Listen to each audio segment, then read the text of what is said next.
So, Mark, thanks for joining me on the Brewed For Success podcast. If you just firstly like to introduce yourself, what is it that you do, what division do you work on, and just kind of give everybody a little bit of background information. Sure. So, Mark Lasisi, been with the company now, this is coming up to my 3rd year. I've been working in the housing sector, so with housing developers more so. Previous to my experience at Novartis, I'd been with a couple of other recruitment companies, so 6 years altogether, and half my career is now with Novartis. Novartis, and I suppose, now you've been in recruitment then for 6 years, what would you maybe say is like the biggest sort of difference from, previous recruitment companies that you've worked for in comparison to, being here with us at Novartis? Yeah, 100%. So I think since I've been, I was fortunate enough to work side by side with Andy, who's our director. Your favourite boss? The best boss. We go way back. When I started, it was a brilliant opportunity because I remember before getting the job at Novartis, I had a couple of offers on the table, and then Andy put out to have a conversation with him, and the company just sounded really brilliant. It just stood out from the other offers that I had at the time. More so because I'd be working directly with Andy, who'd been working on the housing sector for some time. He said then he wants to grow the business, and his vision was to get somebody in, learn from him, and then go from there and take the housing team further. So I think the opportunity to work side by side with Andy, and he's got over 20 years experience. I was able to then, to brilliant. And I was able to learn so much from him, which has now helped me to where I am now. So when we're comparing it to other recruitment companies, I think it's more of the finer details that other recruitment companies are missing. To be fair, I feel that I was only doing 50% of recruitment, as in I'd go out, I'd get a job, I'd then advertise a job, find candidates for the job, and that would be it, get the deal. But it was looking at the candidate side, you've got a brilliant candidate who you're working with, what else can you do with them as well? Putting that like sales hat on. Exactly, so I feel like now I've got half where it's a job and then half candidates, and to do to do work with both sides as well, if not matching them up. 100%. And then also definitely with the aftercare, the relationships, I feel that Novartis seem to go the extra mile, and also not just looking at the end goal of making a deal, it's starting at the very beginning in each step and process. So you're focusing on, once you've got a candidate, once you've got a job, all the small steps to getting that deal, so you're not looking at the the long run, the end goal. It's everything step by step that leads you to that goal. So it's not just transactional then, there's a lot more. 100. It's, I've said to so many people, especially like on these podcasts, that the main thing is that relationship building, and you can't just have in your mind like, right, there's a job, there's a candidate, chuck them in, and there's a lot more to that process that makes you a good recruiter in comparison to so many other companies where it probably does seem a bit more transactional. Definitely, and you've hit the nail there saying transactional recruitment, because that's what a lot of companies are, where there's, I feel that the relationships of with a candidate, even if it's people you're not actively working with at the moment, you're keeping in touch with them. I've developed friendships with candidates and clients since I've been here as well. And then with that, even after, say, somebody was to get a job with another company or by themselves, even being in touch with them, you'd be surprised how many people are not enjoying their job at the moment.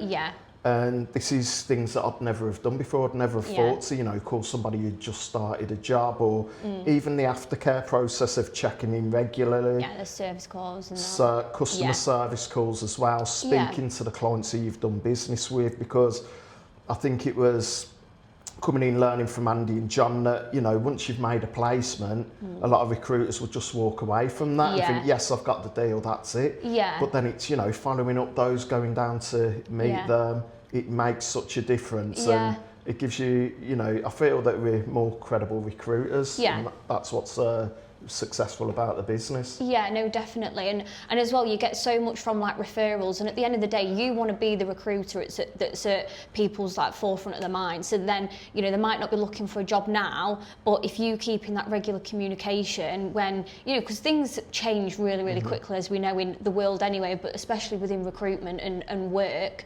that, you know, something does say crop up within the workplace and they think, actually, I do want to look at other opportunities. Oh, who was that guy who's, you know, been in touch with me and rang me the other week? Oh yeah, Mark, I'm going to get in touch with him over, you know, the other 1,000 recruiters who will probably message him on LinkedIn now and again. Do you know That's what I mean? it. And So, likewise, I think of it as myself, if I was a candidate and if a recruiter was to call me and say, you know, how's things going? Not that I've got a job, I'm just checking in with you, how's life? You're going to remember that person, definitely. And 100%. that's reminded me about, you know, some of the deals that I've made where people have reached out to me, they've remembered me from the calls, even though I didn't have anything for them at that time. You know, I've had really good conversations, built up a good relationship that I'm the recruiter that they'll be using as well. And that goes on to the client side as well. I've been fortunate, and I think from the work that I've done, to get a lot of repeat business with my clients as well, and they seem to come back to me, and I believe it's down to the aftercare as well, not just the process at the time. Well, you're obviously doing something right, Mark, because, you know, you're now third on the leaderboard overall the company on the perm side, so something's obviously, you know, you're doing something right, 100%. So no, it's really, really good. Okay then, so I'm going to assume that, you know, when you were a kid, you didn't think to yourself, do you know what, Mum? Do you know what, Dad? When I grow up, I want to be a recruiter. So, what did you actually want to be when you was a kid? Good question. It was, if I go back to when I was 8 years old, I was in hospital with a broken arm, being a little kid messing around and that.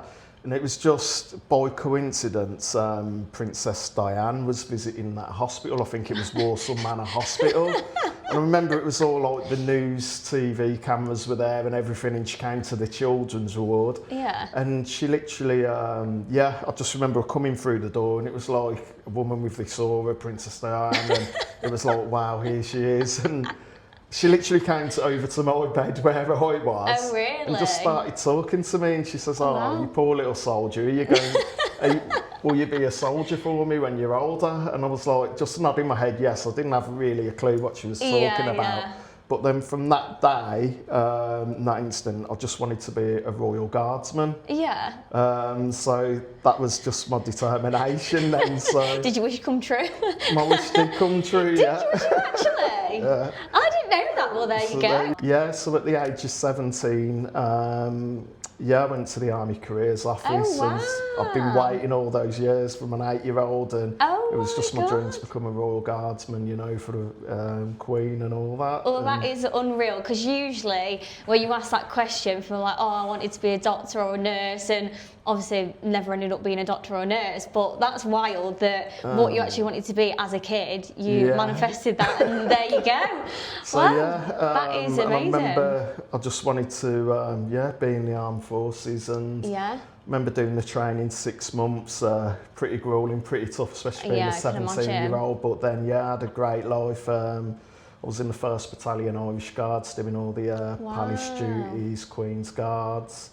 Saw the world basically. That's and insane. That took me till I was 25. So I was going to say, how long were you doing that for? 8 years I did it for. That's amazing. Yeah, so I think a lot of that I've managed to bring into where I am now. 100%. The discipline. So how did you go from working. that then to recruitment? Was that your job after being a guard? So once I'd left the armed forces, I began work for Carphone Warehouse, and it wasn't for sales, to be fair. It was more on the facilities management side for their head office.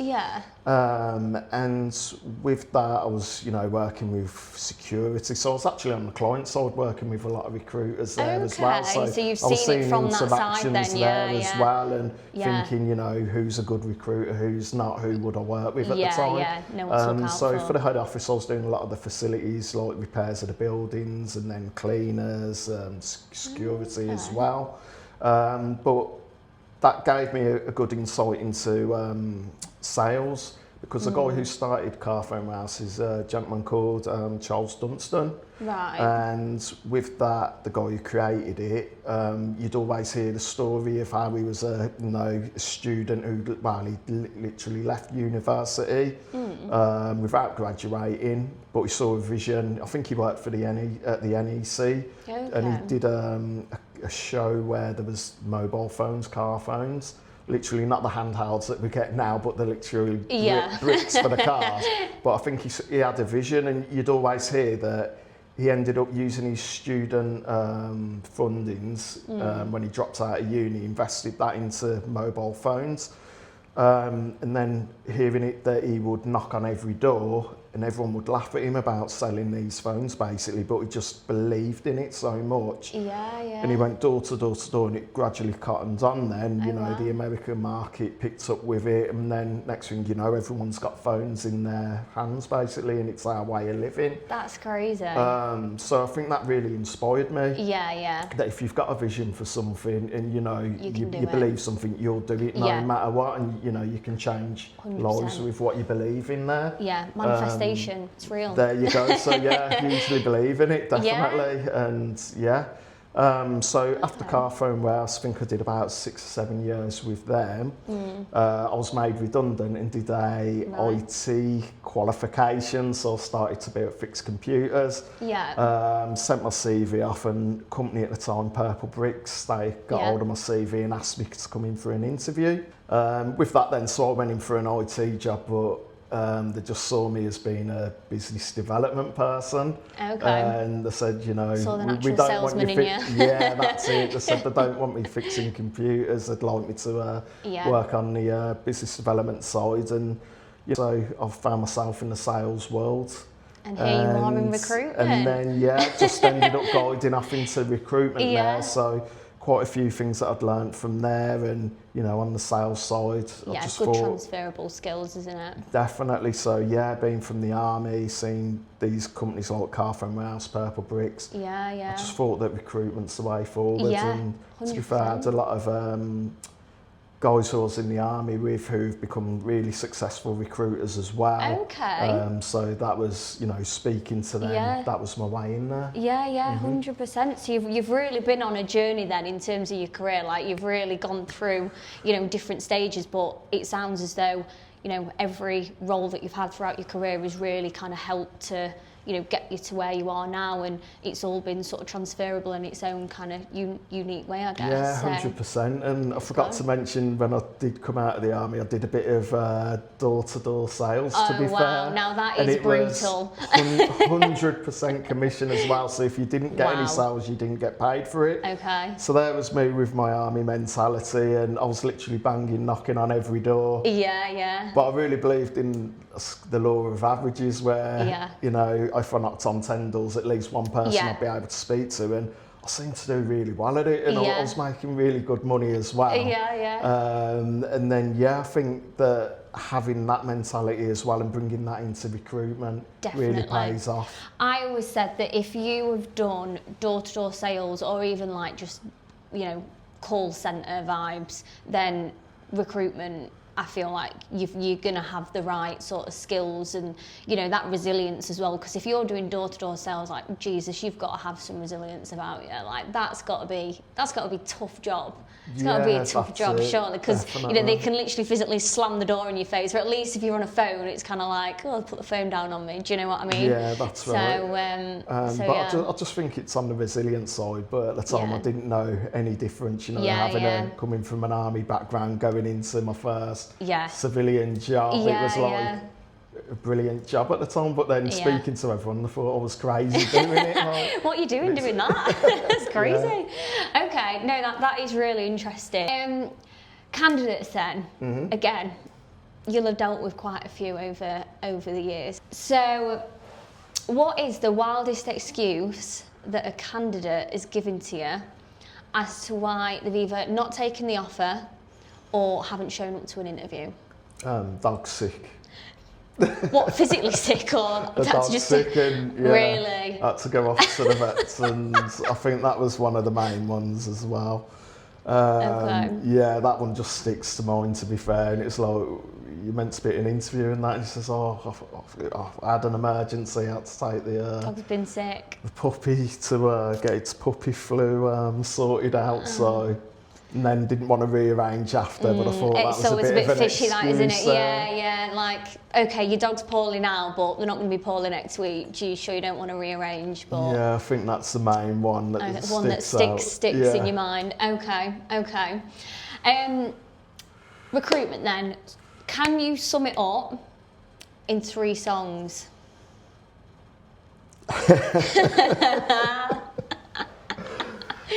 If I'd say All Will Survive, Royal Guardsman, Dry Your Eyes, Mate, The Streets, and Welcome to the House of Fun, Madness. Yeah. Do you know what? They are solid 3 songs. I've only gone for those ones, but looking at it, I did see Hannah, and it was all like money orientated. Yeah, I know. So that's she was like gold digger, millionaire. But reason why I do look at it as that way, that it can be tough and it's a struggle. I think the best recruiters and everyone who I've met, from top billers to directors, owners of businesses, they've always failed, and I think failure is such a big thing to learn from. 100%. Because for anyone starting out in recruitment, if you think it's going to be perfect and rosy, it never will be. You're going to fail. Yeah. But that's what leads to the success. And from a time in my life meeting, professional sports people, millionaire business owners, they've all looked at the failures and what they've managed to learn from it, which then leads to the success. So the more times you fail, the more times that you're going to succeed with 100%. 100%. End of the day, you can't learn if you don't make mistakes, and nobody's perfect, nothing's perfect. So you've got to have a benchmark. You've got to have something where you can measure your success from. And if you've not got any mistakes or nothing's gone wrong, then what is life? 100%. So, what is the strangest thing that you've ever seen written on somebody's CV? I'm gonna have to come back on. Yeah, no, we can come back to the question. That's not a problem. That is not a problem. So I'm going to chuck a scenario at you here. Yeah. So LinkedIn is down for a week. Yeah. What's your survival plan? Survival plans then to go back to before LinkedIn began. That is the good old phone. Yeah. Definitely. Can't beat the phone. No, that's it. 100%. You can't rely on LinkedIn at the end of the day, can you? But even though it is a big, it's a huge percentage, and it's where a lot of recruiters are going to. But you need to get that mix of doing traditional. It's just recruitment works off the phones. That's it. And having those really good conversations. Yeah, exactly. You can't. There's only so much relationship building that you can actually do via LinkedIn, because you can't. I don't think you can ring anybody on LinkedIn. Not that I'm aware of. You might be able to do a little cheeky voice note, but you can't actually ring somebody, can you? So, at the end of the day, you can't replace the phone in terms of building up those relationships. I think I was saying it to Laura, to be fair, when I was when she joined me on the podcast a couple of months ago. Like, you can't. I suppose it goes back to the transactional thing as well. It's not just a case of here's a CV, here's a job, boom. Like, you need to be able to speak to your candidates and clients, build that relationship with them, because it's even like having the same interests or knowing what they're doing, how many kids they've got, where they're going on holiday, because that's what's going to build up that rapport. And again, going back to if they have a job that they need to fill, or a candidate's looking for a new job, you think, I'm gonna speak to Mark. He's got something about him. We had a good chat. And also it gets your personality across, and also it's that authenticity and genuineness as well, isn't it? So completely agree. That's the way you've got to go with it. So I agree. So obviously you work in an office with how many people's in your office? I'd say it's about 13, 14. 14 people. Okay. What is one corporate saying or quote that gets thrown around that gives you the ick? I'm sure there's plenty. Absolutely don't have. Do you not know? Can you not think of one? Not off the cuff. Nah, no chance. No, really? Anything corporate. Nothing that you think. No, because I think everything that we're saying and doing is just to be the fair, way you're not really fair. corporate guys, though, are you? You're quite relaxed, quite chilled. So maybe there's not any. Yeah, nothing too bad that gives me the. I think Like there is circle one back round, like. I think there's one before I've got it. You got it. Yeah. So I knew it'd come to you. So when you're speaking to a candidate and you know you've got a job lined up and you said you're going to give them interview preparation, it's to give you some tips and tricks. And I think the tips and tricks, that does give me the ick a bit. Yeah, tips and tricks. Like what tricks? What tricks are you doing? You're going to start like doing stunts or something? Pulling rabbits out of a hat and stuff like that. Have I got the job? Here's a rabbit. Here's a rose out my hat. Yeah, no, I'm actually, yeah, no, I do agree with you on that one. Okay. Okay, one piece of advice that you'd give to future recruiters looking to get into the industry? I think it's the main ones that would help me looking back. If I knew as a trainee, if I had somebody telling me no matter how bad the storm gets, it always settles.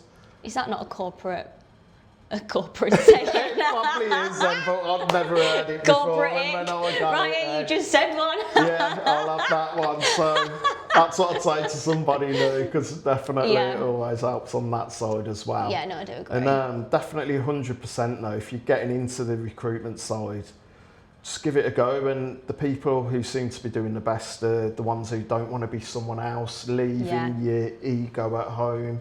I think that's a main one. Yeah. Because I feel that people, you know, this is why the teams and why I know that Andy, John, Tina, they're really selective on the people who they have join the business. Yeah. Where I feel that everyone needs to get on with each other and work together on that. It's important, isn't it? Yeah, definitely. So at times, you know, it's good and it's always a competitive industry to be in. Yeah. But I think what really works for successful people is to just be yourself. Yeah. And to enjoy it. Yeah, no, I do agree. And, you know, going back to what you just said about, you know, don't compare yourself to other people, because at the end of the day, even though everyone's doing recruitment and it's all within, you know, civil engineering, construction, rail, like those are our sort of core sectors, everyone's on their own individual path and their own individual journey at the end of the day. So even though, you know, Bob Smith over there is like billing X amount and, I'm only billing X amount, it's a different, you're on a different path, you're on a different journey. Like as long as you're putting in the work, then, you know, don't compare yourself to so-and-so other end of the office. No, do you know what I mean? It's good, it's healthy competition out there, and you know, you want to be the best and do the best there, but I think that's why we all want each other to do well and help each other be successful at the same time. It's like if somebody's not getting the results that they want, you know, we'll all start to speak to that person, see how we can get them, you know, to where they want to be as well. Yeah. But there's always somebody, you know, below you in the office or above you, you know, you can learn from them who are above you, and below you can help them to where you are. 100%, 100%. Okay, so before we wrap it up then, Mark, going back to that question about strangest thing that you've seen written on a CV, can you think, or are all the CVs that you've seen pretty normal? I've seen like, say, zookeepers applies telling me that for a quantity surveyor's job, and just weird roles. Scuba divers and really?